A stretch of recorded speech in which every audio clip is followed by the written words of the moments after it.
이 멜기세덱은 살렘 왕이요 지극히 높으신 하나님의 제사장이라. 여러 왕을 쳐서 죽이고 돌아오는 아브라함을 만나 복을 빈 자라. 아브라함이 모든 것의 10분의 1을 그에게 나누어 주니라.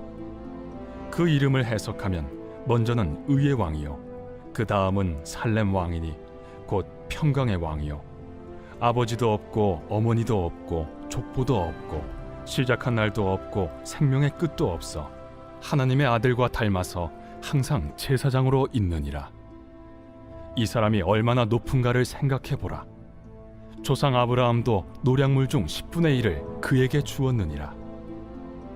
레위의 아들들 가운데 제사장의 직분을 받은 자들은 율법을 따라 아브라함의 허리에서 난 자라도 자기 형제인 백성에게서 10분의 1을 취하라는 명령을 받았으나 레위 족보에 들지 아니한 멜기세덱은 아브라함에게서 10분의 1을 취하고 약속을 받은 그를 위하여 복을 빌었나니 논란의 여지 없이 낮은 자가 높은 자에게서 축복을 받느니라. 또 여기는 죽을 자들이 10분의 1을 받으나 저기는 산다고 증거를 얻은 자가 받았느니라. 또한 10분의 1을 받는 레위도 아브라함으로 말미암아 10분의 1을 바쳤다고 할 수 있나니 이는 멜기세덱이 아브라함을 만날 때 레위는 이미 자기 조상의 허리에 있었음이라. 우리 함께 찬송가 260장 찬송 드리겠습니다. 우리 260장 찬송하겠습니다.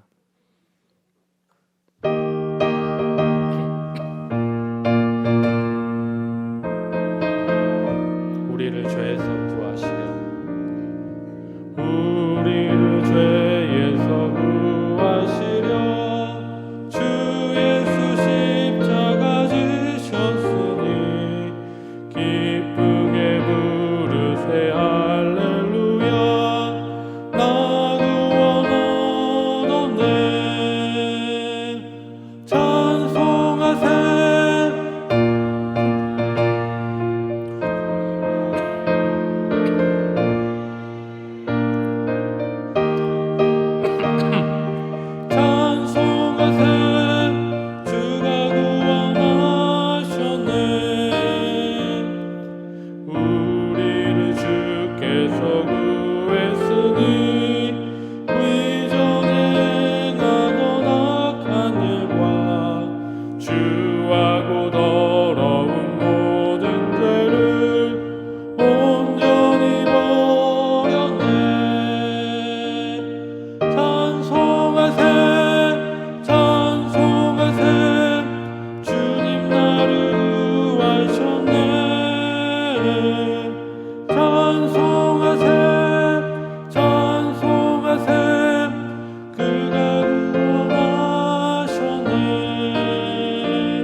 나 지금 죄에서 사함받아 거룩한 백성이 되었으니 이 육신 장막을 벗을 때도 겁날 것 없겠네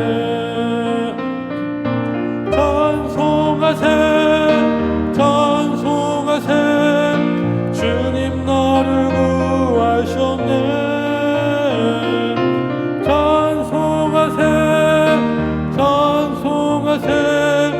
주가 구원하셨네 우리가 이 세상 떠날 때에 예수의 손목을 굳게 잡고 영원히 즐거운 천국에서 주와 함께 살겠네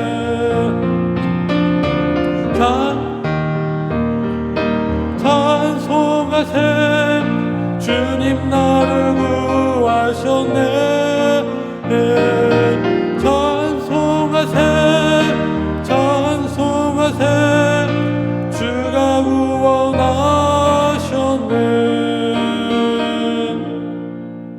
아멘. 우리 함께 묵상기도 하시겠습니다.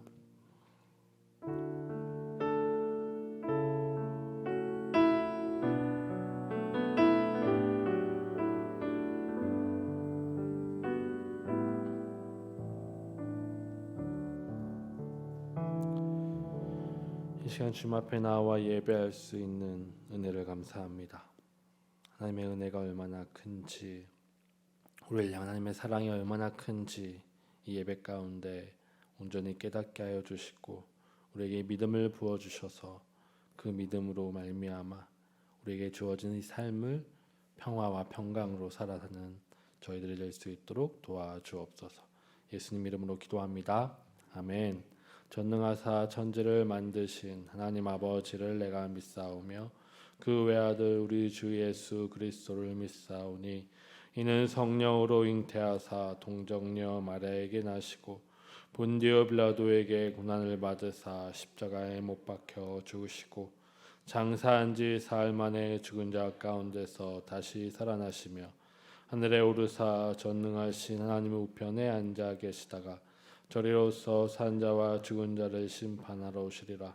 성령을 믿사오며 거룩한 공예와 성도가 서로 교통하는 것과 죄를 사하여 주시는 것과 몸이 다시 사는 것과 영원히 사는 것을 믿사옵나이다. 아멘. 찬송가 408장 찬송 드리겠습니다.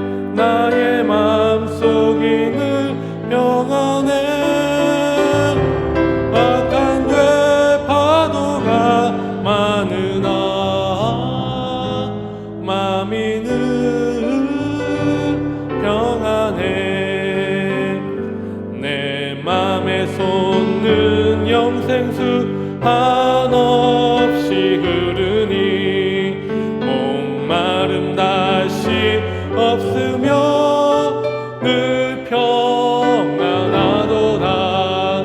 나의 마음속이 늘 평안해. 나의 마음속이 늘 평안해. 악한 죄 파도가 많으나 우리 힘차게 박수치면서 좀 더 빠르게 하겠습니다. 참되신 주의 사랑을 영원치 못하네. 그 사랑 내 맘에 여시고 소망을 주셨네. 나의 마음속이 늘 평안해. 나의 마음속이 늘 평안해. 악한 죄 파도가 많으나 마음이 늘 평안해. 주 예수 온갖 고난을 왜 몸소 당했나. 주 함께 고난 받으면 멸류관 얻겠네. 나의 마음속이 늘 평안해. 나의 마음속이 늘 평안해. 악한 죄 파도가 많으나 마음이 늘 1절입니다. 나 어느 곳에 있든지 늘 마음이 편하다. 주 예수 주신 평안함 늘 충만하도다.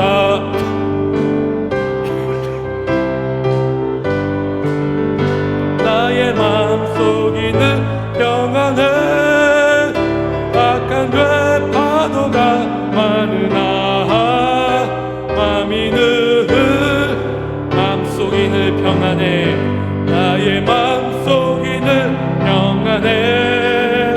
나의 마음속이 늘 평안해. 악한 죄 파도가 많으나 늘 평안해. 아멘. 하나님께서 오늘 주신 보실 말씀은 히브리서 7장 1절부터 10절까지 말씀입니다.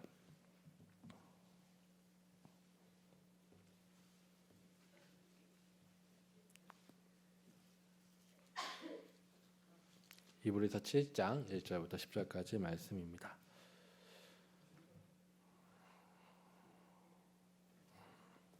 말씀을 교독하겠습니다. 이 멜기세덱은 살렘 왕이요 지극히 높으신 하나님의 제사장이라 여러 왕을 쳐서 죽이고 돌아오는 아브라함을 만나 복을 빈 자라.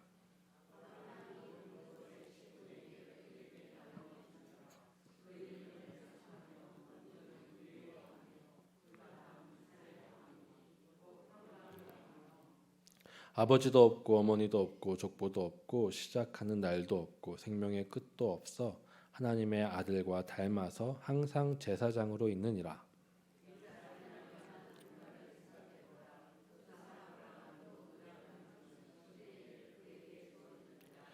레위의 아들들 가운데 제사장의 직분을 받은 자들은 율법을 따라 아브라함의 허리에서 난 자라도 자기 형제인 백성에게 10분의 1을 취하라는 명령을 받았으나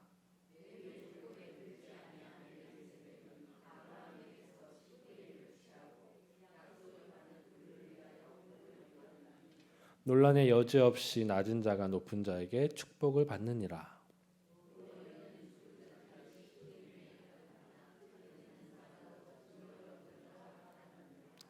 또한 10분의 1을 받은 레위도 아브라함으로 말미암아 10분의 1을 바쳤다고 할 수 있나니 이는 멜기세덱이 아브라함을 만날 때 레위는 이미 자기 조상의 허리에 있었느니라. 아멘. 성경에서 아브라함은 매우 중요한 역할을 합니다. 사도 바울도 자신의 복음, 오직 믿음으로 구원을 얻는다는 복음을 설명하기 위해서 아브라함의 예를 들죠. 아브라함이 무언가 행위도 하기 전에 하나님을 믿음으로 그 믿음이 하나님께서 의로 여기셨다라고 말씀하고 있기 때문입니다. 그리고 하나님께서 아브라함의 그 믿음을 의로 여기시고 하나님께서 아브라함에게 약속하셨죠. 천하 만민이 너로 말미암아 복을 얻게 될 것이다라고 약속하셨어요. 그 약속으로 말미암아 하나님께서는 그 약속을 성실하게 지켜가셨고 아브라함에게 하신 약속대로 땅과 자손과 복에 대한 약속을 이루어 주셨습니다. 그러던 후에 430년 후에 하나님께서 율법을 주셨죠. 즉 율법을 주신 것은 하나님께서 율법을 지켜야만 너희는 나에게 복을 받을 수 있고 내 자손이 될 것이다 라고 말씀하시는 것이 아니라, 왜냐하면 그 이전에 이미 하나님께서 아브라함과 약속하셨죠. 율법도 있기 전에 오직 하나님의 은혜로 하나님이 너에게 복을 주겠다고 약속하셨고 아브라함은 그 약속을 믿음으로 그 복을 얻게 되었잖아요.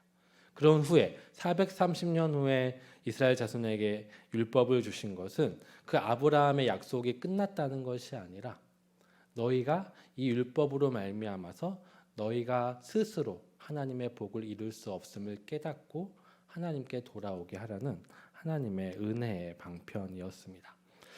바울은 이렇게 이야기하였어요. 오늘 히브리서 기자도 아브라함을 통해서 우리에게 예수 그리스도의 복을 설명해 주고 있습니다. 6장에서 우리는 지난번에 이런 이야기를 나눴어요.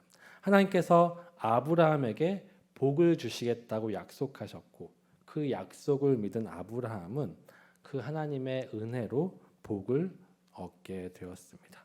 그리고 그 복은 아브라함과 그의 자손만을 받는 것이 아니라 오늘날 우리에게도 이어지고 있는 복이죠. 왜냐하면 하나님께서 아브라함에게 약속하셨을 때 이렇게 말씀하셨어요. 천하 만민이 너와 네 자손으로 말미암아 복을 얻게 될 것이다 라고 하셨기 때문이죠. 천하 만민이 아브라함과 아브라함의 자손으로 말미암아 복을 얻게 될 것이고 그 자손인 예수 그리스도로 말미암아 우리는 복을 얻고 누리고 있습니다. 즉 아브라함에게 약속하신 이유는 아브라함과 이스라엘만을 구원하시고 복을 주시기 위함이 아니라 아브라함과 같이 아무것도 하지 못하고 오직 하나님의 약속을 믿는 모든 사람에게 예수 그리스도로 말미암아 복을 주시려는 하나님의 목적이 있다는 것이죠. 즉 그렇기 때문에 우리는 그것을 믿음으로 살아가죠. 오늘날 우리는 이 아브라함과 같이 하나님의 약속을 믿으면서 살아갑니다. 그리고 그 믿음이 우리에게 의가 되고 그 믿음으로 말미암아 우리는 복을 누리며 살아갈 수 있는 것이죠. 히브리서 기자는 그 약속을 믿는 자, 그 약속을 믿는 소망은 영혼의 닷과 같다라고 말씀했어요. 그래서 우리 영혼의 닷은 뭐죠? 배의 닷은 배를 흔들리지 않게, 쓸려다니지 않게 해주죠. 즉 영혼의 닷과 같다는 것은 이 악한 세상 가운데 하나님의 살아계심과 하나님의 약속을 믿지 못하는 현실 속에서 못하게 만드는 이 삶의 죄악된 현실 속에서 그리고 우리의 연약함 속에서 흔들리지 않게 해준다는 거죠. 왜 그래요? 내가 잘해야만 하나님의 사랑을 받고 내가 어느 정도의 도덕적인 기준과 물질적인 받침이 있어야 하나님의 구원을 받는다는 것이 아니라 나의 어떠함과 상관없이 오직 하나님께서 사랑이시고 하나님께서 우리에게 이미 너에게 예수 그리스도로 말미암아 복을 주겠다라고 약속하셨다는 거죠. 그 약속을 믿는 믿음이 우리를 살리고 우리를 흘러가지 않게 해준다는 겁니다. 그래서 믿음이 굉장히 중요하죠. 계속해서 그 확신을 우리에게 보여주는데 6장 20절의 말씀을 우리 읽어보도록 하겠습니다. 그리로 앞서 가신 예수께서 멜기세덱의 반차를 따라 영원히 대제사장이 되어 우리를 위하여 들어가셨느니라. 어디에 들어가셨을까요? 19절에 보면 휘장 안으로 들어가신 거죠. 휘장 안이 어디죠? 휘장이 어디에 있을까요? 성소와 지성소 사이에 있는 것이죠. 그러니까 지성소는 누구도 들어갈 수 없죠. 1년에 한 번 대제사장만 들어갈 수 있었던 하나님의 보좌가 있는 곳이죠. 그러니까 하나님의 임재가 있는 곳에 누구도 죄가 있기 때문에 감히 들어갈 수 없었어요. 그런데 누가 들어가셨어요? 예수 그리스도께서 우리를 위하여 먼저 들어가셨고 우리는 어떻게 해요? 담대히 예수님을 따라서 휘장 안으로 들어갈 수 있게 되었다. 휘장 안으로 들어갈 수 있게 되었다는 말은 무엇일까요? 우리가 하나님 앞에서 하나님을 만날 수 있게 되었다. 이렇게 여러분이 하나님께 기도할 수 있고 예배할 수 있고 여러분 길 가다가도 하나님께 간구할 수 있어요. 그건 엄청난 특권이라는 거죠. 네. 예수님께서 우리의 영원한 대제사장이 되셔서 휘장 안으로 들어가셨고 우리의 죄를 가지고 휘장 안으로 들어가셨기 때문에 우리도 그 예수님 때문에 하나님 앞에 담대히 나아갈 수 있다. 이것이 은혜이고 복음이죠. 근데 오늘날 이건 너무나 우리에게 흔한 것이 되었어요. 그렇죠? 하나님 앞에 나아갈 수 있다. 하나님께 기도할 수 있다. 하나님과 만날 수 있다라는 게 너무나 그냥 당연한 사실이 되어서 이것이 얼마나 큰 은혜인지를 우리는 잘 깨닫지 못할 때가 있어요. 우리 이제 갈라디아서에서 이런 이야기가 있었어요. 구약의 사람들은 이렇게 이야기를 해요. 하나님께서 율법을 주셨을 때 우리는 모세가 바로 하나님께 율법을 받았다라고 이해하잖아요. 그렇죠? 그런데 신약의 저자들은 이렇게 이해를 해요. 하나님께서 천사를 통해서 모세에게 주셔서 그 율법을 우리가 받았다. 그러니까 하나님과 우리 사이에 천사와 모세라는 중보자가 필요하다. 그러니까 하나님께 나가기가 그만큼 힘들다라는 것을 이해해요. 근데 어떻게 해요? 예수님께서 그 모든 중간 자리를 허셨어요. 예수님께서 대제사장이 되셨죠. 우리의 중보자가 되셨어요. 그래서 모세와 천사를 없이 예수님으로 말미암아 하나님께 나아갈 수 있어요. 근데 히브리서 기자는 이렇게 이야기해요. 그 예수님이 누구셔요? 하나님이시죠. 그럼 뭐예요? 중보자가 필요 없게 된 거예요. 우리는 그냥 하나님 앞에 담대히 나아갈 수 있게 된 특권을 얻은 존재라는 거죠. 우리가 원하기만 하면, 우리가 바라보기만 하면, 믿기만 하면 하나님께서 우리를 만나주시고 우리와 함께 하시는 거예요. 그것이 그리스도인의 삶이고 그리스도인의 특권이라는 거죠. 그 이야기를 오늘 히브리서 기자는 이야기해주고 있습니다. 예수님의 영원한 대제사장, 하나님과 우리 사이의 중보자 되심에 대해서 멜기세덱의 이야기를 통해서 다시 한번 우리에게 가르쳐주고 있어요. 그 의미가 무엇인지를 가르쳐주고 있습니다. 이스라엘에게는 제사장이 있어요. 레위 지파 사람이고 아론의 자손만 제사장이 될 수 있습니다. 제사장은 제사를 집례해요. 그래서 우리의 죄의 속죄 제사를 집례하죠. 그 중에 한 명 대제사장은 대속죄일에 모든 백성의 죄를 속죄하고 자신의 죄를 속죄한 이후에 하나님께 나아가요. 그것이 하나의 어떤 상징적이죠. 우리의 죄를 속죄한 다음에 하나님께 나아갈 수 있음을 보여주고 있죠. 그런데 이 속죄는 단 한 번의 제사가 아니에요. 죄를 지을 때마다 그리고 매년 속죄제를 드려야 되고 대속죄일에 대속죄제를 드려야 했습니다. 그리고 대제사장이 죽으면 다음 때에 그 자손이 제사장의 자리를 이어서 섬깁니다. 즉 히브리서 기자는 말하는 거죠. 레위 자손의 제사장이 있지만 그는 영원하지 않다. 죽는 존재다라는 겁니다. 불완전한 모습이라는 거죠. 그런데 성경엔 그렇지 않은 제사장이 한 명이 나타나고 있어. 어디에 나타날까요? 창세기 14장에 멜기세덱이라는 사람이 뜬금없이 나타난다는 거예요. 성경에는 그에 대해서 신비하게 묘사됩니다. 창세기 14장에 아브라함이 자신의 조카 롯이 가나안 왕들의 싸움 가운데서 납치당하게 되죠. 포로로 잡혀가게 되는 것을 들었어요. 그래서 그 롯을 구하기 위해 따라가서 그 왕들과 싸워서 승리하죠. 여러 왕들과 싸워서 그들을 죽이고 노략물을 가지고 돌아오게 됩니다. 돌아오는 길에 누구를 만날까요? 소돔왕. 우리가 잘 아는 소돔. 왜냐하면 롯이 소돔에서 살았기 때문에 소돔왕이 그를 맞이하러 나와요. 근데 소돔왕만 나오는 것이 아니라 그 옆에 누가 나오죠? 살렘왕이라고 하는 멜기세덱이 나와요. 창세기 14장의 내용이에요. 근데 아브라함은 소돔왕과 함께 나온 이 멜기세덱을 만나고 이 멜기세덱은 뭐라고 표현이 되고 있냐면 지극히 높으신 하나님의 제사장이라고 표현되어 있어요. 이 멜기세덱이 아브라함을 축복합니다.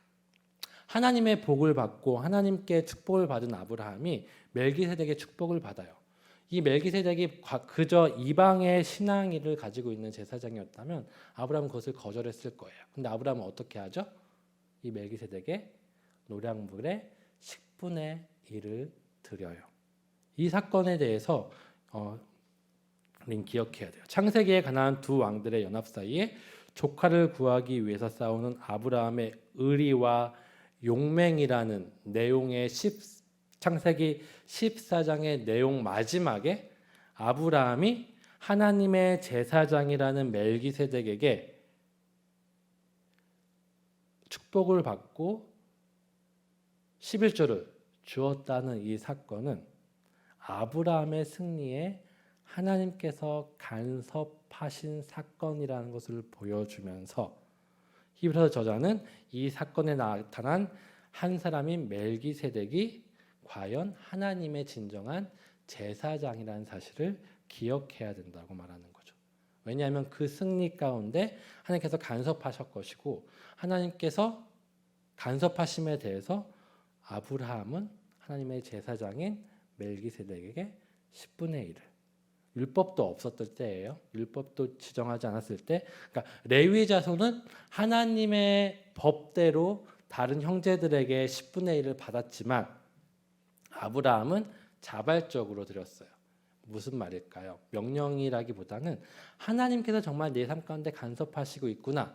내가 지금 승리하고 이긴 것이 하나님의 섭리구나를 깨달았던 것이고 그것을 멜기세덱에 드렸다는 것은 이 멜기세덱이 하나님께서 세우신 진정한 제사장이라는 사실을 보여준 사건이라는 거죠.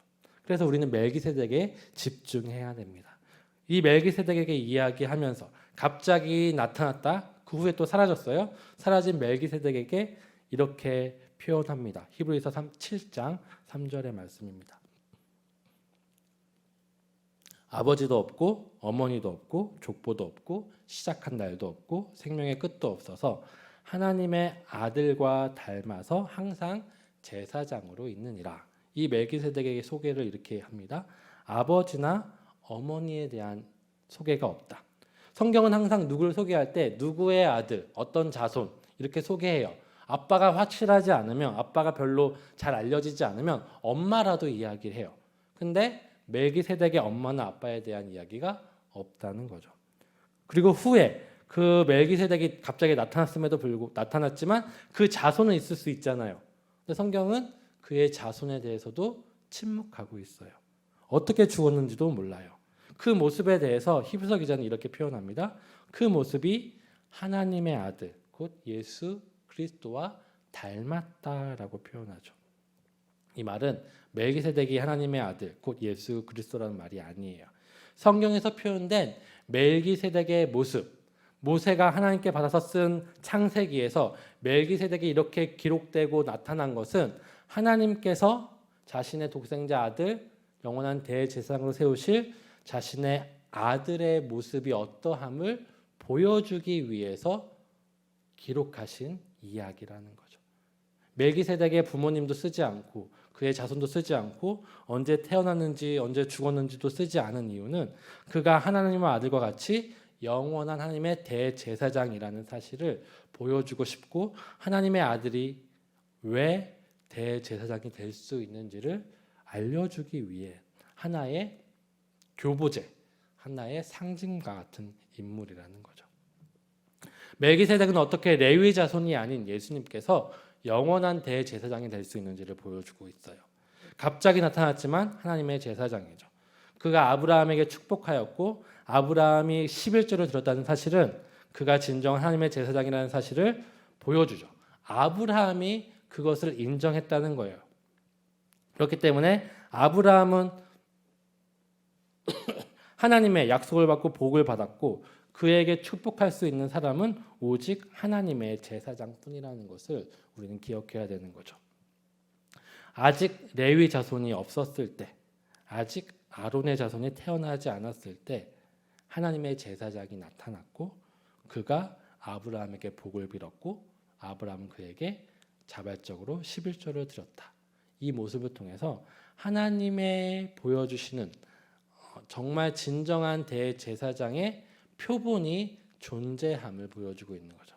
아브라함의 후손에서 나타나는 레위 자손의 제사장은 그게 본질이 아니라 그 본질인 하나님의 아들인 정말 멜기세덱도 상징하고 있는 진정한 제사장인 예수 그리스도에 대한 예수 그리스도를 따라가는 한 모습이라는 겁니다. 그래서 멜기세덱이 끝이 없는 것처럼 예수님도 끝이 없는 영원한 대제사장이 되실 거예요. 레위 자손 아론의 자손이 그러니까 레위 자손 아론의 자손인 제사장이 멜기세덱을 바라보는 제사장인 것처럼 그리고 멜기세덱이 진정한 제사장이신 예수 그리스도를 바라보고 있는 것이죠. 그렇기 때문에 예수님이 먼저 진정한 대제사장이시고 그것을 우리에게 알려주시기 위해서 하나님은 멜기세덱을 보내주셨고 그 멜기세덱을 본을 통해서 우리에게 또 이스라엘 자손에게 실제적인 아론 자손의 제사장을 주셨다는 겁니다. 그래서 예수님에 대해서 어떻게 아론의 자손이 아닌 자가 레위 자손이 아닌 자가 우리의 대제사장이 될 수 있는가라고 말하는 것은 선우가 바뀐 거죠. 진정한 제사장은 아론 자손에게 나오는 것이 아니라 하나님께서 아론 자손에게 나오게 해서 명령하신 것은 하나님께서 세우셨다는 것을 보여주기 위함인 거. 그러니까 우리가 요즘에 역대기를 보잖아요. 북이스라엘은 돈만 있으면 제사장이 될 수 있었어요. 내가 양을 끌고 오고 소를 끌고 오면 제사장으로 장립받을 수 있었다고 해요. 그런데 그것이 범죄가 되는 것은 뭐예요? 하나님께서 아론의 자손만 제사장이 될 것이라고 약속하셨던 거죠. 그 이유는 무엇일까요? 아론의 자손이 특별하기 때문이 아니라 하나님께서 세우신 자만 제사장이 될 수 있기 때문이죠. 그리고 하나님께서 정말 세우신 진정한 대제사장은 예수 그리스도라는 겁니다. 마지막으로 이 멜기세덱은 하나님의 아들 같다고 하면서 그에 대해 이야기를 하는데 그는 의의 왕이고 평강의 왕이라고 이야기하죠. 왜 멜기세덱이 의의 왕일까? 멜기세덱이란 이름이 의의 왕이라는 뜻이에요. 멜기가 멜레크라고 하는 것이 왕이라는 뜻의 히브리어예요. ጼ덱이라는 것이 의라는 말의 히브리어예요. 멜레크와 ጼ데크의 합성어가 바로 멜기세덱이죠. 그렇기 때문에 멜기세덱은 그 이름 자체로 의의 왕이라는 뜻을 가지고 있어요. 그리고 이 사람은 직위가 뭐예요? 살렘이라는 도시의 왕이었대요. 이 살렘은 샬롬에서 나온 말인데 즉 평강이라는 도시의 왕인 거죠. 그래서 히브리서 기자는 이 멜기세덱에서 이렇게 표현을 하는 거죠. 의의 왕이고 평강의 왕이다. 그리고 정말 하고 싶은 말은 이 멜기세덱이 상징하는 예수 그리스도께서 의의 왕이시고 평강의 왕이시라는 것을 말해주고 싶은 거예요. 로마서에서 바울은 이렇게 이야기해요. 로마서 1장 17절을 볼게요. 복음에는 하나님의 의가 나타나서 믿음으로 믿음에 이르게 하나니라고 이야기합니다. 왜 이 말씀을 소개해 드리냐면 하나님의 의에 대해서 정말 잘 표현하고 있는 구절이 이 구절이기 때문이에요. 복음에는 하나님의 의가 나타났대요. 복음이 뭘까요? 복음하면 복음 말하잖아요. 왜 복음이 뭘까요? 복음은 왜 복음에 하나님의 의가 나타났을까요?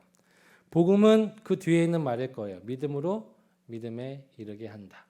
다른 말로 우리의 행위가 아니라 율법을 지킴으로가 아니라 오직 하나님을 믿는 믿음으로 하나님의 그 신실함을 믿는 믿음으로 우리가 구원을 얻는다라는 그 소식이 좋은 소식이죠. 여러분이 노력해서 어느 정도의 물질을 바쳐야 아니면 어느 정도의 도덕적인 성취를 이루어야 하나님의 사랑을 받는다라고 가르친다면 그 누구도 하나님의 사랑을 받을 수 없을 거예요. 하나님의 기준에 인간은 미칠 수가 없기 때문이죠. 그것을 보여주고 있는 것이 율법이잖아요. 그런데 이 복음에는 하나님의 의가 나타났대요.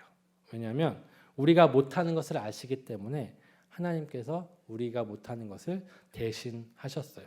우리가 스스로 죗값을 치를 수 없기 때문에 우리를 대신해서 죗값을 치러주신 것이죠. 마태복음에 이런 말씀이 있잖아요. 1만 달란트 빚진 자. 저번에 말씀드렸지만 한 7조에서 10조 정도 10조를 우리 스스로 평생 노력해도 갚을 수 없는 돈이에요. 600만 년 걸린대요. 하루에 20만 원씩 벌으면 한 몇만 년 걸린다고 합니다. 그 정도의 빚이 있는데 우리가 그런 죄값을 예수 그리스도 대신 치러 주셨어요. 그리고 뭐예요? 그것을 믿기만 하면 너희가 구원을 얻는데 그 모든 죄값이 사라진다는 거죠. 여기에 하나님의 의가 나타난대요. 우리의 잘못에 대한 분명한 처벌은 하셔요. 그런데 우리가 그 값을 해결할 수 없기에 예수님께서 하나님께서 그 값을 대신 치르신 것이죠. 하나님의 의는 무분별한 무조건적인 처벌을 말하는 것이 아니에요. 그렇다고 하나님의 의는 관용을 말하는 것도 아니에요. 분명한 죄에 대한 처벌이 있지만 그 죄를 해결할 수 없는 자에게 그것을 해라라고 하는 것이 아니라 너희가 할 수 있는 것을 요구하시죠. 무엇입니까?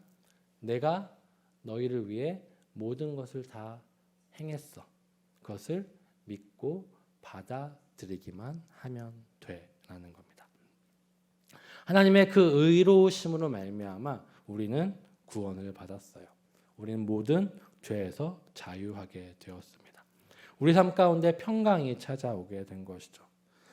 우리가 하나님의 사랑을 받으려고 구원을 얻으려고 노력할 필요는 전혀 없어요. 하나님께서 이미 우리의 모든 구원을 이루셨기 때문이죠.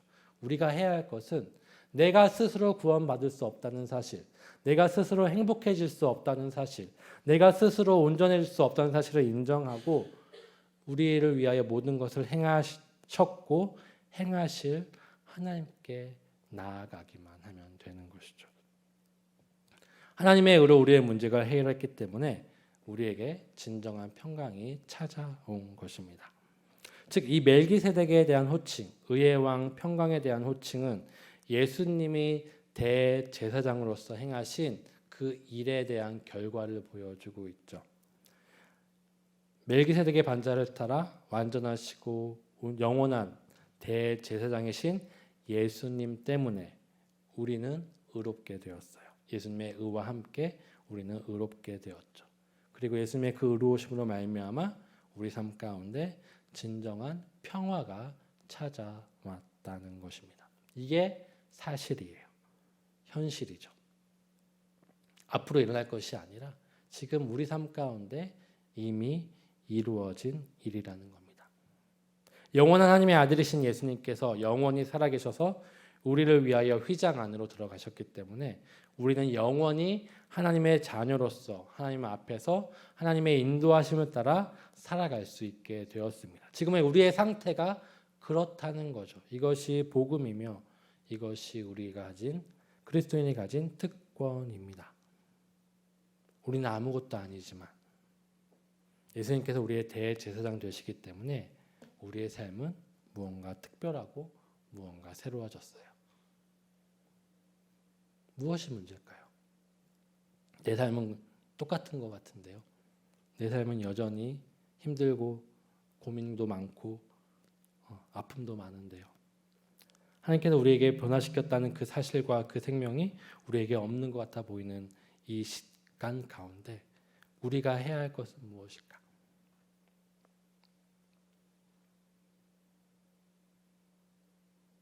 영원한 대제사장이신 예수 그리스도께서 이루신 그 구원을 바라보는 것입니다. 그 구원을 믿는 것이죠.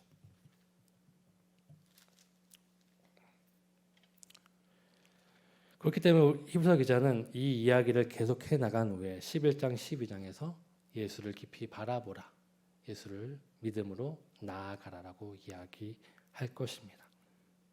우리를 위한 대제사장이신 예수를 깊이 생각하고 바라보며 그 믿음 가운데 살아간다면 우리 삶 가운데 있는 평강과 평화를 발견하실 수 있을 겁니다.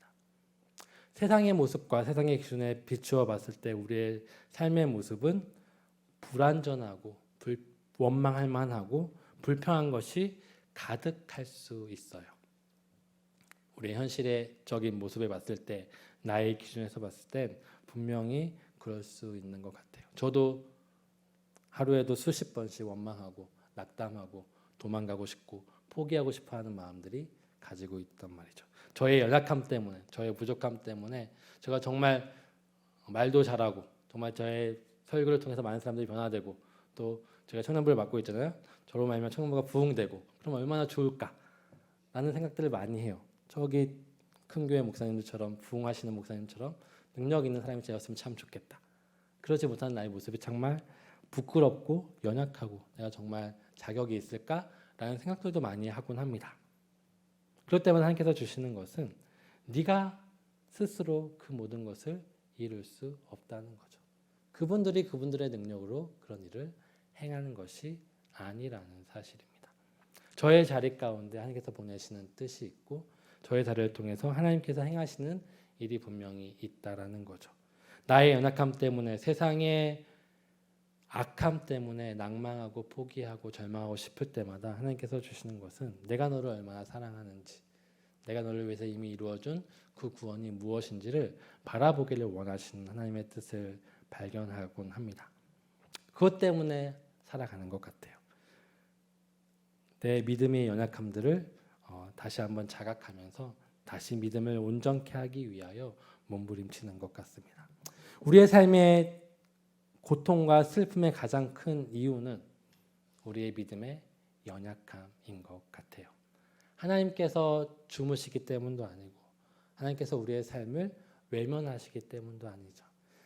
성경의 저자는 그 히브리서 저자는 분명하게 이야기해요. 하나님께서 이미 약속하셨고 그것을 이루시기 위해서 멜기세덱을 보여주셨고 예수님이 그 멜기세덱의 반차를 따라 이미 대제사장이 되셨다는 사실, 영원한 제사장이 되셨다는 사실을 우리에게 알려주고 있어요.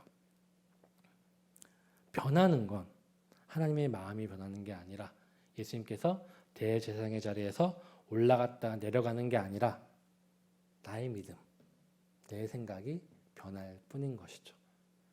우리가 붙잡아야 할 것은 예수님을 바라보며 우리의 대제사장이 되신 예수님을 깊이 생각하며 그것을 온전히 믿기 간구해야 할 것입니다. 그 믿음에 충만할 때 우리의 삶은 평강으로 넘칠 것이고 우리의 삶 가운데 일하시는 하나님을 발견함을 통해서 더욱 기쁨과 행복이 넘쳐날 줄 믿습니다. 우리 함께 말씀을 생각하면서 찬양할 때 찬송가 419장을 함께 찬송하겠습니다. 우리는 이미 주님의 날개 아래에 있습니다. 비바람 불어쳐도 우리는 평안할 것입니다. 왜냐하면 예수님께서 나를 지켜주실 것이고 나에게 가장 좋은 삶으로 인도하실 것이기 때문입니다. 우리는 그 날개 아래서 우리에게 주어진 삶을 살아가면 되는 것이죠. 우리 함께 찬양하겠습니다.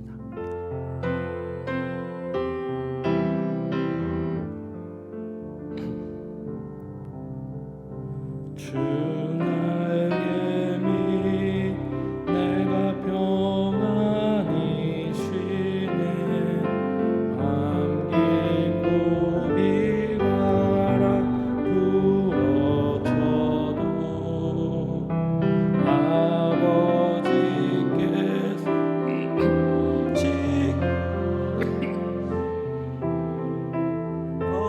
거기서 평안히 쉬리로다. 주 날개 밑 편안하나 그 사랑 끊을 잔위뇨. 주 날개 밑 내 쉬는 영혼 영원히 거기 주 날개 밑 평안하다. 주 날개 밑 편안하다 그 사랑 끊을 잔위뇨. 주 날개 밑 내 쉬는 영혼 영원히 거기서 살리. 우리 함께 기도하겠습니다. 의의 왕이시며 평강의 왕이신 예수 그리스도께서 우리의 대제사장이 되셨기 때문에 우리 삶 가운데 평강이 시작되었습니다. 예수님 때문에 우리는 하나님 앞에서 의로운 자가 되었고 하나님 앞에 담대히 나아갈 수 있게 되었기 때문에 우리 삶에는 평강이라는 결과가 찾아옵니다. 언제나 우리는 주의 날개 밑 아래에 있으며 하나님의 인도하심 가운데 있습니다. 근데 우리가 그것을 믿지 못하기에 비바람 때문에 풍랑 때문에 우리가 낭망하기에 나의 연약함과 실수로 말미암아 나를 미워하기에 하나님이 주신 그 평안을 누리지 못할 때가 많이 있음을 고백합니다. 우리 시간 기도합시다. 하나님, 우리의 영원한 대제사장 되신 우리의 의의 왕이시고 평강의 왕이신 예수 그리스도를 온전히 바라보는 자 되게 하옵소서. 온전히 믿음으로 살아가는 자 되게 하여 주시옵소서. 내게 주신 이 특권적인 특별한 삶, 하나님의 자녀로서의 삶을 온전히 누리며 살아가는 우리가 될 수 있도록 도와주옵소서. 함께 기도하겠습니다. 하나님 아버지, 이 시간 주님 앞에 나아갑니다. 우리 주 앞에 평강과 평안을 누리기를 원합니다. 내가 아무것도 되지 못하고 아무것도 하지 못하는 존재입니다. 아버지, 참 연약합니다. 참 부족합니다. 능력이 많으면 참 좋겠습니다. 아버지, 은사가 많으면 참 좋겠습니다. 하나님 아버지, 그렇게 되지 못함을 생각할 때마다 또한 아버지, 나의 실수와 나의 연약함과 아버지 부족함을 생각할 때마다 아버지 낭망하게 되며 아버지 도망가고 싶어하는 저의 모습을 고백합니다. 아버지, 그러나 나의 나됨이 나의 어떠함에 있는 것이 아니라 나의 나됨이 나의 노력에 있는 것이 아니라 아버지 상황에 있는 것이 아니라 하나님께 있는 것임을 고백합니다. 주여, 주여 우리 안에 의지하게 하여 주시옵소서. 하나님의 주시는 평강과 아버지 그 평화를 누리게 하여 주시옵소서. 하나님 아버지, 그 날개 안에 평안을 누리게 하여 주시고 그 사랑을 끊을 자 없사는 것을 확신하며 그 안에 거하기를 원합니다. 주와 함께 거하며 주와 함께 살아가는 자 되게 하여 주시옵소서. 하나님, 우리의 대제사장 되신 예수 그리스도, 우리의 의의 왕이시고 평강의 왕이신 예수 그리스도를 바라봅니다. 하나님, 우리를 의롭다 하신 주여, 주 우리 삶 가운데 평강을 주신 주여, 하나님 그 평강과 평안을 누리기를 원합니다. 하나님과 동행하며 하나님과 함께 동행하며 아버지 앞에서 의로운 자가 되어가며 주여 그 일을 누리며 평화를 누리며 나가게 하여 주시옵소서. 아버지 세상 속에 진정한 의를 드러내게 하여 주시고 이 세상 속에 진정한 평강을 나타낼 수 있는 자 되게 하여 주시옵소서. 그렇게 살아가기를 원합니다. 아버지 그리스도로서 특권적인 삶을 특별한 삶을 살아가게 하여 주시옵소서.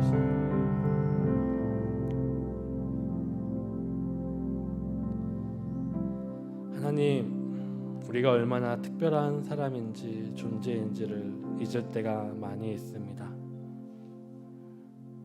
사람들과 비교해서 나의 연약함을 발견할 때마다, 내가 실수할 때마다, 작심삼일하는 나의 연약함을 볼 때마다, 하나님의 법보다 나의 쾌락의 법을 더 사랑하는 나 자신을 직면할 때마다, 상황과 환경 가운데서 아무것도 할 수 없는 이 현실에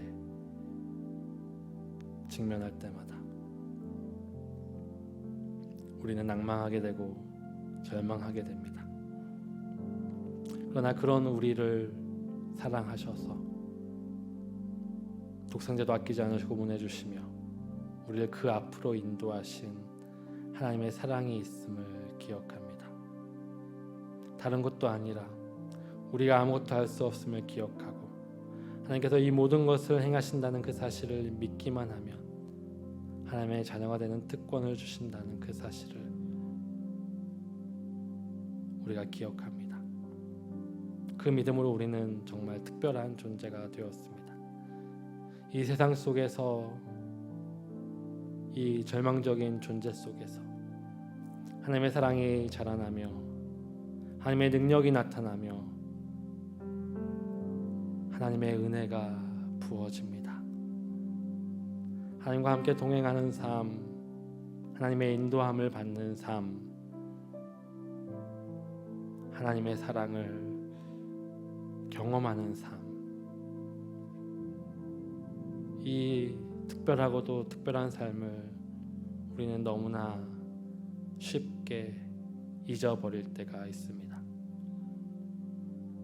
내가 원하는 대로, 내가 바라는 대로 내 삶이 해결돼야 그것이 행복이라고 생각할 때도 있습니다. 하나님, 다시 주님을 바라봅니다. 우리가 정말 우리가 가진 특권을 다시 깨닫게 하여 주시고 하나님께서 허락하시는 진정한 천국의 기쁨의 삶을 누리며 살아가는 여기 계신 모든 성도 여러분 될 수 있도록 주여 도와주시고 우리를 찾아와 주시며 우리의 마음을 열어주시고 우리에게 믿음을 더하여 주시옵소서. 그리스도인의 삶이 얼마나 특별한지, 얼마나 행복한지, 얼마나 충만한지를 맛보아하는 우리 모두가 되게 하여 주시옵소서. 우리 주 예수 그리스도의 이름으로 기도합니다. 아멘. 하늘에 계신 우리 아버지여, 이름이 거룩히 여김을 받으시오며 나라가 임하시오며 뜻이 하늘에서 이루어진 것 같이 땅에서도 이루어지이다. 오늘 우리에게 일용할 양식을 주시옵고 우리가 우리에게 죄 지은 자를 사하여 준 것 같이 우리의 죄를 사하여 주시옵고 우리를 시험에 들게 하지 마시옵고 다만 악에서 구하시옵소서. 나라와 권세와 영광이 아버지께 영원히 있사옵나이다. 아멘.